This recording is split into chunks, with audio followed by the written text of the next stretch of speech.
Hey, welcome back to the Hard News Recap for the week. In this one, OpenAI and NVIDIA and their $100 billion deal might not happen. Also, after a year of improvements to GPU prices, good news, they're going back up.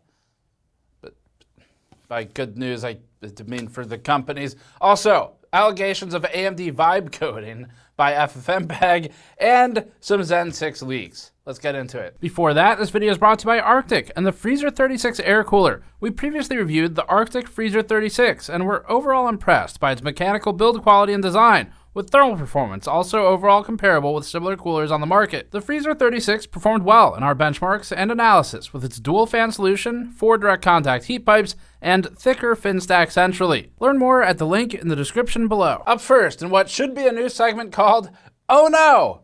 Anyway, the NVIDIA and OpenAI deal might be on unstable footing, so to get you up to speed, the original deal was part of the gigantic circle of AI investment where NVIDIA offered OpenAI $100 billion of investment, money that it didn't have, as long as OpenAI gave that money back to NVIDIA to lease GPUs that haven't been made, to then put in data centers that haven't been constructed, which will be powered by electricity that hasn't come online, to then rent to users who haven't subscribed to provide them features that haven't come to fruition. That about sums up the deal. And that, as sound and concrete as it seems, might not be happening. A rumor published by the Wall Street Journal cites sources familiar with NVIDIA's deal with OpenAI for the story. According to the journal, the sources stated that Jensen Huang has, quote, privately emphasized to industry associates in recent months that the original $100 billion agreement was non-binding and not finalized, end quote. They also claim that Huang has been critical of OpenAI's business strategy. The Wall Street Journal claims that concerns for OpenAI primarily rise from Google's Gemini, citing a prior report that OpenAI declared a so-called code red over the competitive threat posed by Google. At this point, OpenAI and NVIDIA need each other to keep the AI bubble inflated, and NVIDIA has become increasingly obsessed with the military-industrial complex, where I guess you start running out of money from the pool of private businesses that can pump funds into each other, and eventually you go with your hand out to the government to build weapons or something. That seems to be about the path they're on right now. That's the alarm we've been raising lately with NVIDIA's newest obsession. And it aligns with some of the problems they're running into where there's not enough power to bring data centers that are actually getting built online. They're going to need rare earth minerals for manufacturing of the products that are used in those data centers. They'll need things like natural gas so that they can power data centers. And all of these things are abundantly found in Greenland, but that's just kind of a side note that is just a fun fact in case you didn't know. But AI circular financing at this point isn't enough to keep the bubble going, and so they're going to have to shake it out of some other tree, and that may be some form of selling weapons in the form of GPU technology and software to government contractors like Palantir, which NVIDIA is already doing, and to the government itself. Now, with OpenAI and that deal at risk, NVIDIA's sales of its GPUs that don't exist could affect stock price and actually start to shake the economy. NVIDIA is big enough at this point that faltering could potentially have wide economic impact. And that's not just us saying that. We're not economists. I'm not Jensen Huang. But he is, and he said it. So recently, Jensen Huang stated this, quote, if we delivered a bad quarter, it is evidence there's an AI bubble. If we delivered a great quarter, we're fueling the AI bubble. If we delivered a bad quarter, if we're off by just a hair, if it looks just a little bit creaky, the whole world would have fallen apart. There's no question about that, okay? You should have seen some of the memes that are on the internet. Have you guys seen some of them? Apparently, even the wealthiest people on Earth are just like the rest of us. These doom-scrolling PC master race on Reddit looking at memes or something. Anyway, he continued, quote, we're basically holding the planet together, and it's not untrue, end quote. Via Yahoo, Business Insider noted that, quote, Huang also cited posts saying that NVIDIA's work has helped the US to avoid a recession, end quote. And it's true. So much money is tied up in NVIDIA that shaken confidence could have catastrophic results for definitely the industry and possibly anyone else who's at least somewhat invested. We're not pretending to be economists or stock people or whatever. It's just the objective reality at this point of the AI bubble. And again, even Jensen Huang is acknowledging that. Eventually, people will want a cash out or a return. Speaking of that, a Norwegian sovereign investment fund worth over $2 trillion has just recently pulled back its investment in some US tech companies largely involved in AI as they seek more certainty in return. The Norwegian sovereign wealth fund previously held 1.32% of NVIDIA, 1.35% of Microsoft, and about 1.2% of Apple. The fund's percent ownership in various companies reduced to 1.26% NVIDIA, 1.26% Microsoft, 1.23% Apple from 1.25% previously. Google, parent to Alphabet ownership, they fell from 1.22% to 1.15%. TSMC decreased from 1.85%. Tesla, Meta, and Broadcom decreased. EUV and lithographic manufacturer based in the Netherlands, though, ASML, increased, and Amazon increased. When NVIDIA was at a $5 trillion market cap, 1.26% would be about $63 billion of exposure, if we did the math right.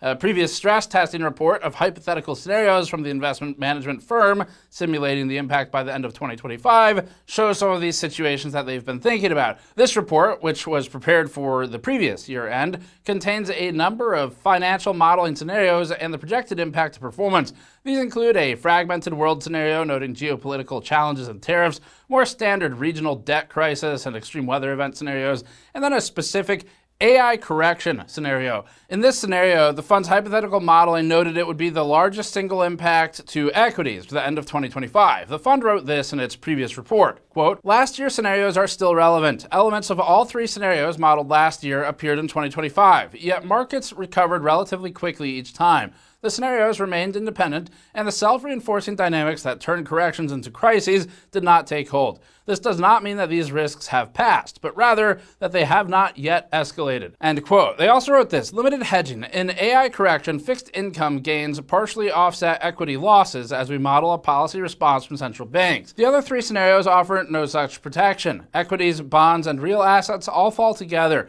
This is due to a combination of higher discount rates and deteriorating growth prospects." End quote. Up next, it turns out Intel isn't the only one vibe coding. And now with vibe coding, of course, given the quality of NVIDIA's drivers, we already knew they were vibe coding. You know, one of my favorite things is just vibe coding. Anybody could be a software programmer now. They're really making it too easy for us. And AMD is now getting in on it too, apparently, because FFmpeg and their developers have some complaints about AMD's recently submitted code where the open source multimedia software has warned AMD about its recent submissions. FFmpeg is an open source multimedia utility most often used for transcoding. In a prior FFmpeg forum post, user Gaglione wrote, quote, "Please ensure a thorough manual review of all AI generated code before submission. Document on how to use Pacman to install GCC and make and commit message is far from necessary. And add an option const named 8 with value 8 is unnecessary. AI generated code tends to be verbose. It requires the developer's own judgment and cleanup," end quote.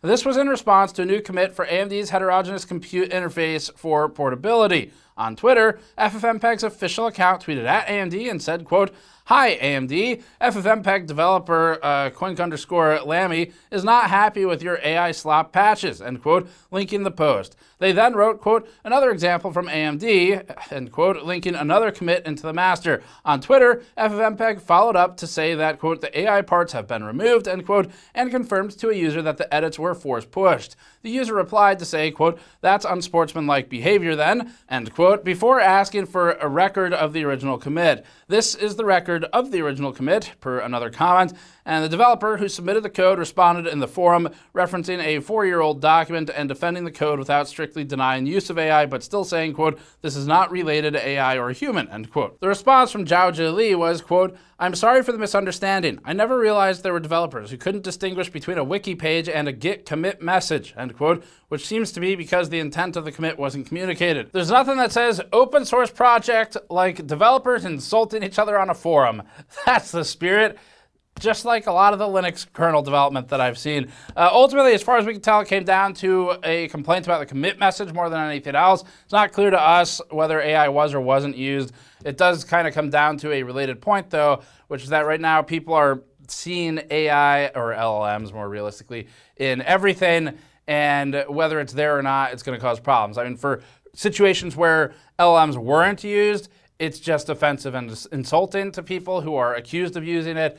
And in situations where it was used, then it could be damaging whatever the quality, the integrity of the actual product at the end of it is, especially if in a situation where it's like an open source community effort, maybe the lead contributors aren't aware of the use of LLMs. So before a certain date, weirdly, you could be positive that LLMs weren't used. And that's why I think this 4-year-old document was referenced, because that's kind of before the date that stuff like ChatGPT was actually used in any meaningful form in the public. So this is actually something I've talked to Wendell about, where websites that are older, that have more of a tenure, become increasingly valuable over time because specifically they existed predating LLMs. So you can be sure it was information collected by a human before we get into the Ouroboros situation where AI LLMs just start eating themselves as they consume content that was generated by themselves and put onto the internet as if it was made by a human.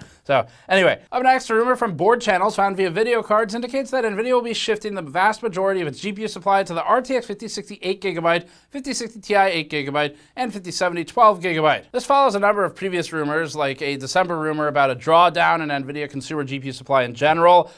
There was the separate credible report in January from Hardware Unboxed about some NVIDIA partners reducing some of their 5070 Ti model availability to basically zero for those specific cards. Around the same time, there was another story about a 20% reduction in GPU supply again. And then Der Bauer also just published a video about a drawdown in NVIDIA's price support for partners, which also starts to sort of line up pretty well with the Hardware Unboxed story. And previously, we had asked NVIDIA about some of these rumors.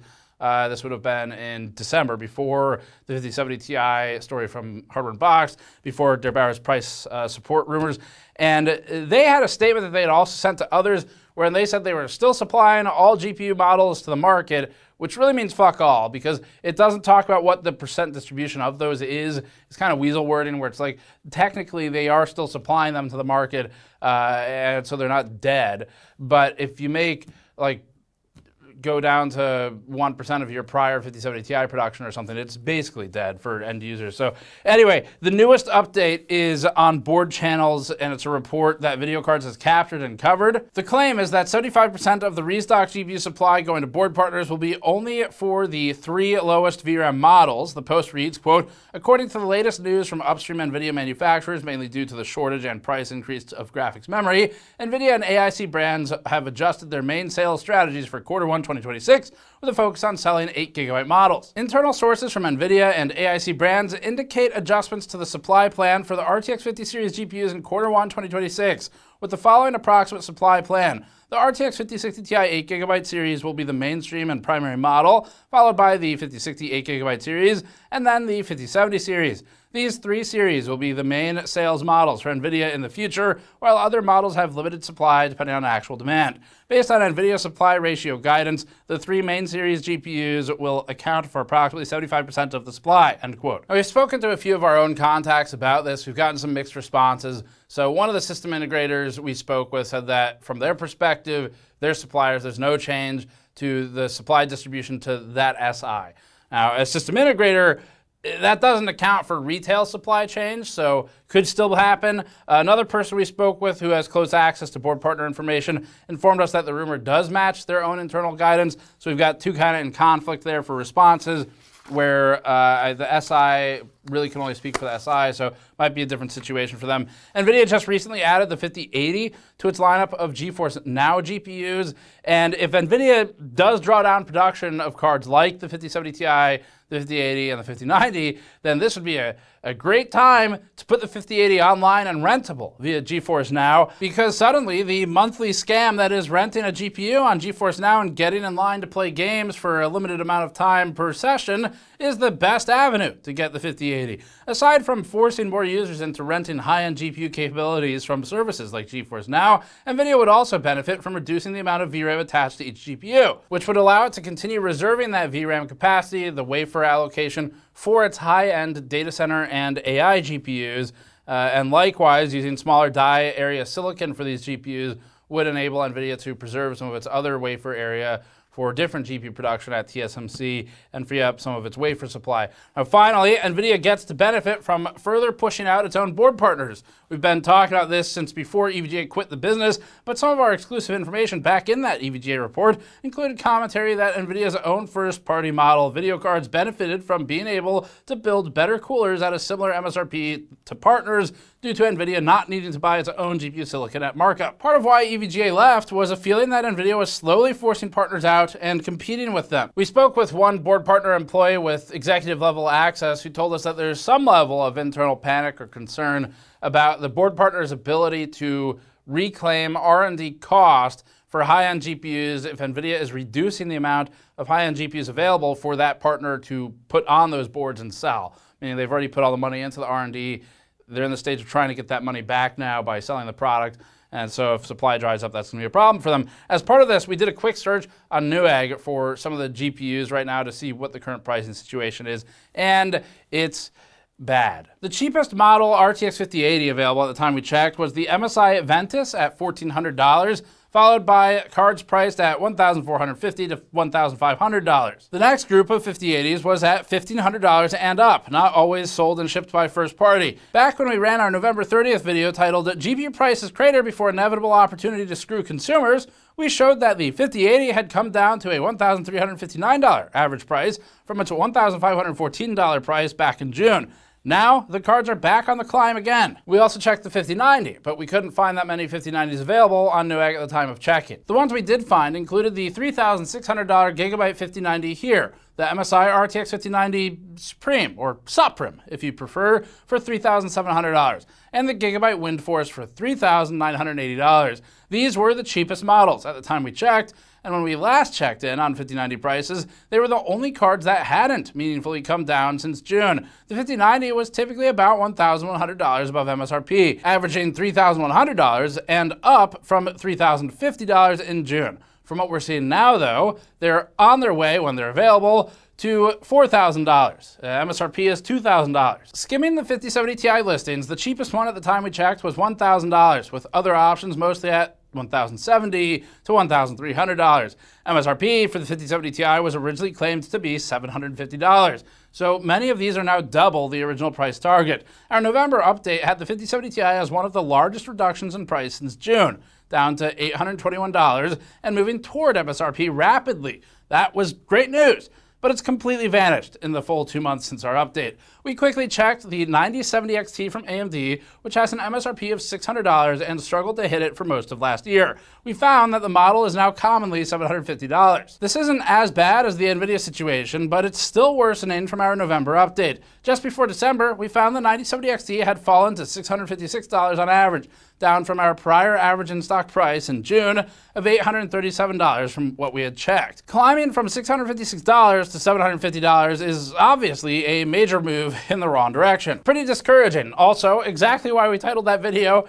Before Inevitable Opportunity to Screw Consumers, because at that time the RAM was really starting to go ballistic.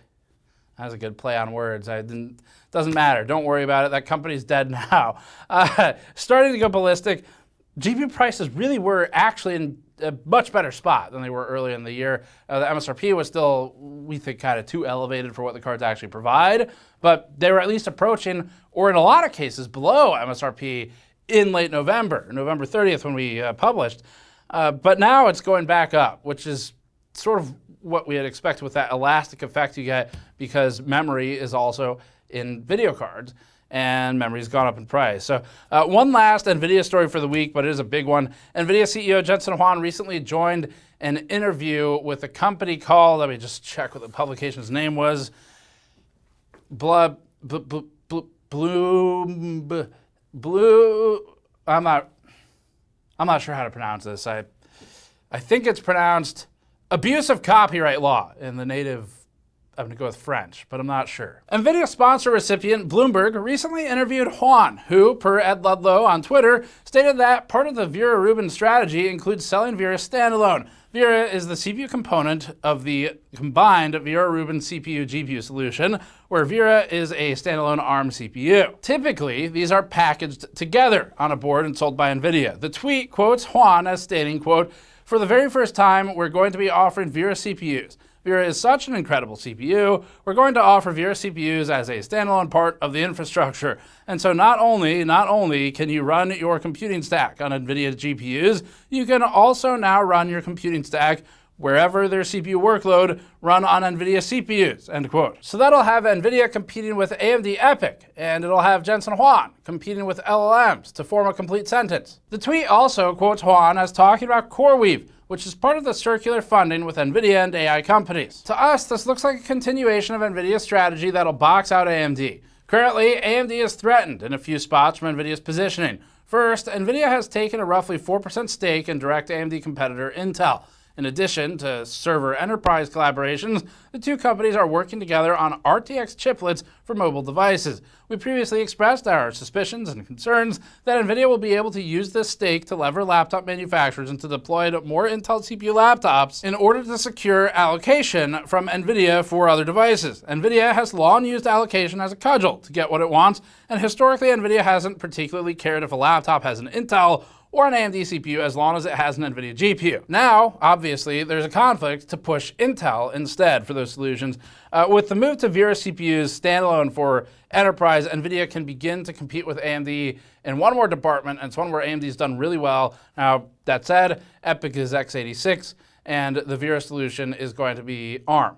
So they're wildly different in that capacity, but that still does create a new vector for AMD to contend with it in the market. Finally, leaker 9550 Pro posted on Twitter about the Zen 6 CPU architecture and specifically the CCD construction. The leaker tweeted a list of Zen CCD core counts, cache capacity, and die sizes, including Zen 6. Everything up until Zen 6 has been out and proven. The Zen 6 detail lists a 12-core CCD departing from years of 8-core CCDs, a 48MB L3 cache up from 32, utilization of TSMC's N2 node, and a 76mm squared die area. The cache increase is linear with the core count increase, so that scaling doesn't introduce anything new, but the core count per CCD is new. The die area at 76mm squared for 12 cores and 48MB of cache is also a density improvement. This is good for packing more hardware into the same silicon area, or at least similar silicon area, though likely it will bear with it some thermal considerations. A couple of thoughts here. Currently, AMD favors 8-core CPUs as its mainstream gaming parts. This might begin a shift towards 12-core parts as the mainstream solution.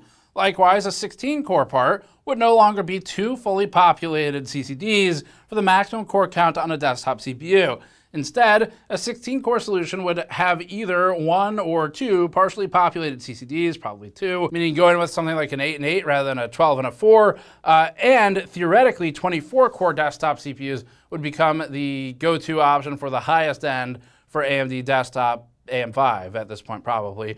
And that would be for the new non-HEDT parts, and it would displace the 16-core parts from AMD's throne of their highest end option in the non-Threadripper package size. Now, AMD has previously promised AM5 through 2027 at least, with Zen 6 launching before EOL of AM5. So we'd expect these CCDs are sized to fit the existing AM5 package. That'll be it for hardware news this week. We're working on a lot of stuff right now. We have some major stories that are in the works. If you haven't seen it, you should check out our Rise of Chinese Memory documentary that we published about a week ago, I think it was.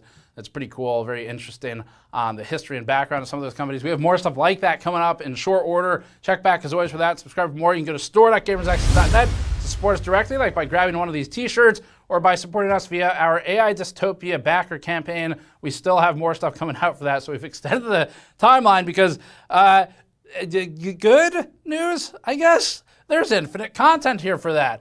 That'll be it for this one. Thanks for watching. See you all next time.